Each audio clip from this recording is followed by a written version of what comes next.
అచ్చ తెలుగు విద్యార్థితో తెలుగు రాష్ట్రాల first rank నారాయణదే.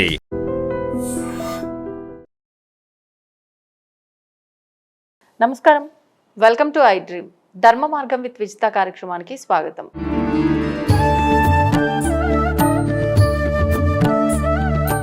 నమస్కారం గురుగారు. పరమేశ్వరార్పణం. గురుగారు, చాలా వరకు ఇంట్లో ఎవరైనా వ్యక్తి చనిపోయినప్పుడు ఆ ఇంట్లో వాళ్ళకి సూతకం అనేది ఎప్పటి వరకు ఉంటుంది? అంటే ముందు నుంచి ఆచరించే విధానాలు కొన్ని ఉన్నప్పటికీ కొన్ని రోజుల వరకు ఇలా, కొన్ని రోజుల తర్వాత ఇలా, ఒక సంవత్సరం వరకు ఇలా అని చెప్పి ఈ మధ్య కాలంలో రకరకాల ప్రశ్నలు అనేది తలెత్తుతున్నాయి ఈ విషయం పైన. అంటే సూతకంలో ఉన్నప్పుడు ఆ కార్యక్రమాలు అయిపోయిన తర్వాత నుంచి యథావిధిగా వాళ్ళ క్రతువులన్నీ చేసుకోవచ్చు, కొన్నిటికి మాత్రమే నియమాలు అని చెప్పి చెప్తూ ఉంటారు. కానీ ఈ మధ్యకాలంలో చెప్పేది ఏంటి అంటే ఏడాది గడిచే వరకు కూడా ఏమి చేయొద్దు, అంటే సూతకం అప్పటి వరకు కూడా ఉంటుంది అని చెప్పి చెప్తున్నారు. అసలు నిజంగా ఎప్పటి వరకు ఉంటుంది ఏంటి, దాని గురించి ఒక వివరణ ఇవ్వండి. సూతకం అనేటువంటిది చనిపోయిన దగ్గర నుంచి మనం లెక్క వేసుకుంటే అది ఒక విధానం. అసలు సూతకం అనేటువంటిది ప్రధానంగా ఎవరికి వర్తిస్తుంది, ఎప్పుడు వర్తిస్తుంది అని వెళ్ళాలంటే మనిషి చనిపోకముందు కూడా జీవితకాలపు సూతకం ఉంటుందండి. అదెలా అండి? అదే మనం తెలుసుకోవాల్సింది. ఏమిటంటే నేను ఇద్దరిని చూశానమ్మా. ఒకటి 75 సంవత్సరాల తల్లిదండ్రులు, 50-55 సంవత్సరాల కొడుకు. వాళ్ళ వృద్ధాప్యంలో ఉన్నప్పుడు నిజంగా అటువంటి వ్యక్తులు కనుక మనం చూసిన క్షణమే లక్షల దోషాలు మన దగ్గర నుంచి పోతాయండి. ఎటువంటి పాపమైనా అటువంటి మనిషిని చూస్తే పోతాయి. ఏమిటి అంటే అంత వయస్సు ఉన్నటువంటి తల్లిదండ్రులకి వీళ్ళు ఆఫీస్ నుంచి వచ్చిన తర్వాత వాళ్ళ దినచర్యలు ఏవైతే మనకి ఏదైతే ఉంటాయో, మనం పసిపిల్లలు ఉన్నప్పుడు వాళ్ళకి ఎలా అయితే కనుక మలమూత్రాలని తీసి మనం వాళ్ళని జాగ్రత్తగా రెడీ చేస్తామో, వయస్సు మీద పడి తన పని తాను చేసుకోలేనటువంటి తల్లిదండ్రులకి అలా చేసిన కొడుకులు నేను చూశానమ్మా. కొడుకు కోడలు ఇద్దరిని విసుక్కోకుండా, చికాకు లేకుండా నా పిల్లలకి నేను చేయట్లేదా, నా పిల్లలుగా భావించి చేసి వాళ్ళని నేను చూశాను. నిజంగా వాళ్ళ గురించి తలుచుకుంటే చాలు, నిజంగా మనకి ఏదైనా కష్టం వచ్చినప్పుడు ఈ విషయాన్ని తలుచుకున్న కష్టాలు మనకు తీరిపోతాయి. అలాగే ఇప్పుడు రెండో రకం, ఇప్పుడు నేను చెప్పేది అంటే రెండో రకం అంటే తల్లి తండ్రి బ్రతికి ఉండగానే జీవితకాలపు సూతకం అన్నా కదా, చనిపోయిన విషయాలు తర్వాత మాట్లాడుకుందామని చెప్పి. ఆ జీవితకాలపు సూతకం ఏంటంటే మన నిజంగా వృద్ధాప్యం వచ్చినటువంటి తల్లిదండ్రుల్ని, వీళ్ళకి వయస్సు వచ్చి మంచి ఉద్యోగం వచ్చి నిలబడిన తర్వాత, వివాహమైన తర్వాత వాళ్ళకి సేవ చేయవలసి వస్తుందని చెప్పి వాళ్ళని తీసుకెళ్ళి వృద్ధాశ్రమంలో పడేస్తారు. చూశారండి? ఎవరు ఎన్ని రకాలుగా అనుకున్నా, ఏ రకమైనటువంటి ఆలోచనలు నన్ను తిట్టుకున్నా సరే, ఎప్పుడైతే కనుక ఒక మనిషి తన తల్లిదండ్రిని వృద్ధాశ్రమంలో పెడతాడో ఆ రోజు మొదలుకొని అతన్ని ఎవరు కూడా పిలవకూడదు, ఏ ఫంక్షన్కి పిలవకూడదు, అతని ఇంటికి ఎవరు కూడా వెళ్ళకూడదు. వెళ్ళి గ్లాసుడు మంచినీళ్ళు తాగినా పితృదోషాలన్నీ ఆపాదిస్తాయి.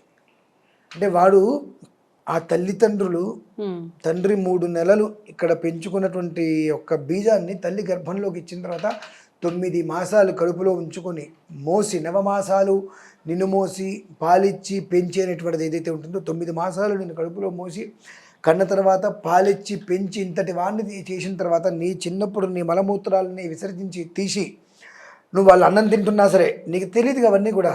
అక్కడికి వచ్చి నువ్వు ఏం చేసినప్పటికీ కూడా నేను విసుక్కోకుండా, చికాకు పడకుండా, తిట్టుకోకుండా, నా పిల్లవాడు అయ్యో అని చెప్పి తినే తిండి కూడా వదిలేసి నీకు అన్నీ బాగు చేసి నేను చేసినందుకు నువ్వు కృతజ్ఞతగా ఏం చేసావు.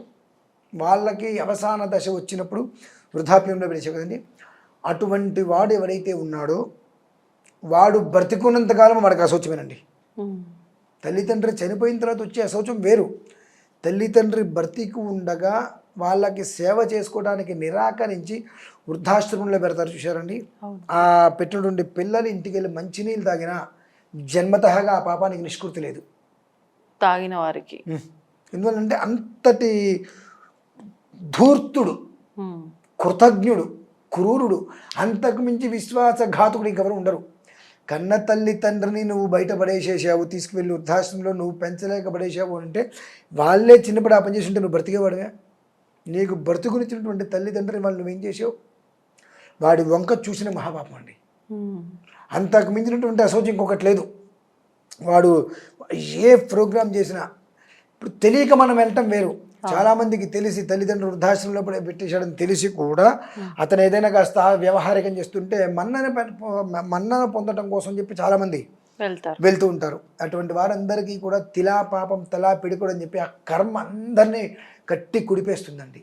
ఇంత దరిద్రమైనటువంటిది అశౌచము అనేటువంటిది చనిపోయిన తర్వాత వచ్చేటువంటిది వేరు.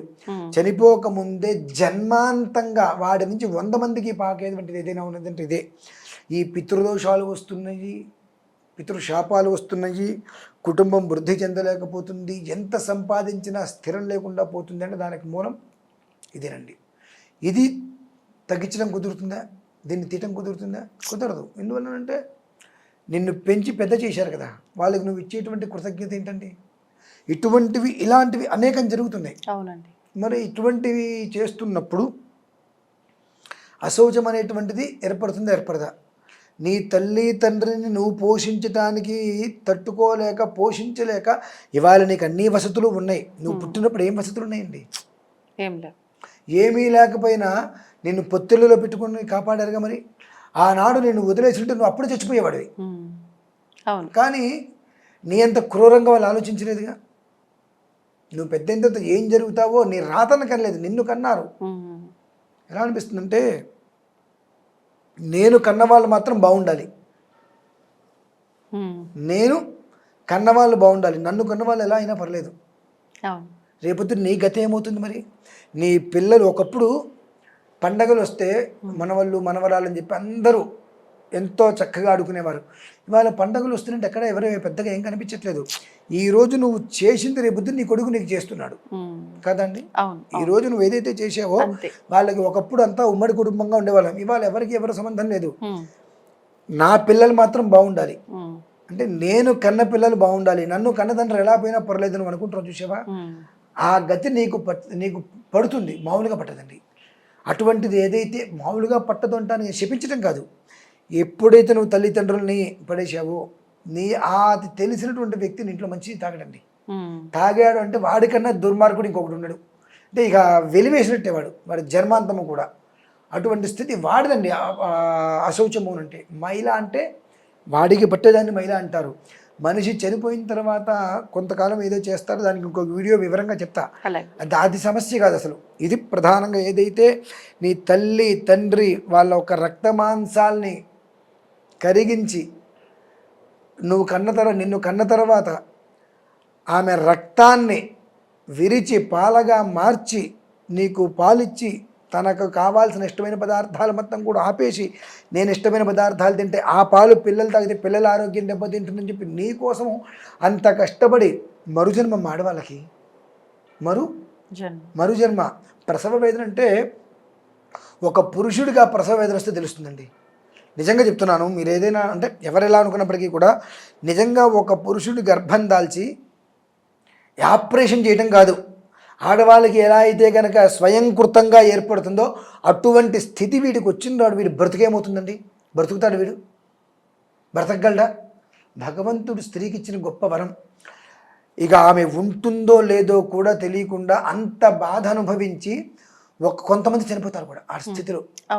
అటువంటి స్థితిలో అంత నరకాన్ని అనుభవించి బిడ్డను కన్నా వెంటనే బిడ్డను చూడంగానే అంత బాధని కూడా మర్చిపోతుంది ఆ తల్లి. మురిసిపోయి ఆ పిల్లవాడి రక్తంతో ఉన్న ఎలా ఉన్న డాక్టర్ వెళ్తే చేతికి ఇవ్వగానే ఒళ్ళంతా ముద్ర పెట్టేసుకుంటుంది. నాకన్నా నా బిడ్డ ఒక క్షణం కనిపించకపోతే వెలివెళ్ళాడి అంత బాధని ఓర్చుకొని అసలు మర్చిపోయి ఆ పిల్లవాడికి పాలిస్తుంది. చూశారండి? అది కదండి ఆ తత్వాన్ని, మాతృత్వాన్ని నువ్వు మర్చిపోయి వాళ్ళని అక్కడ పెట్టావు అంటే నీకన్నా ధూర్తులు ఎవరున్నారు? మరి పితృదోషాలు వస్తాయి, పితృశాపాలు వస్తాయి, వంశాలు పోతున్నాయంటే ఇదే కదా. అటువంటి వాడదమ్మా అశౌచం అంటే. అటువంటి వాడి ఇంటికి వెళ్ళకూడదు, వాడిని మన ఇంటికి పిలవకూడదు. పొరపాటును కూడా వాళ్ళ ఇంటి వైపు నుంచి కూడా మనం వాడిని చూసినా మనకు పంచమహాపాతకాలు చుట్టుకుంటాయి. అటువంటి దౌర్భాగ్యం అంటే అశౌచం అంటే మొట్టమొదటి విధానం ఇదే వస్తుంది. అది తెలుసుకోవాలి జనాలు. వాస్తవం గురువుగారు మీరు చెప్పింది. ధన్యవాదాలు. పరమేశ్వరారు. తవ్వుతూనే శివలింగం సరే దాన్ని అట్లా కప్పేసేయండి, చూపించదండి. మూర్తి పూజ కాదు, సాక్షాత్ బ్రజేంద్ర నందన భగవాన్ ఉన్నారు మూర్తిలో. ఏమీ ఆశించకుండా ఆరాధించే వాళ్ళు కూడా ఉన్నారా ప్రభుజీ? నిజమైన భక్తి అంటే మనకు తెలియదు కాబట్టి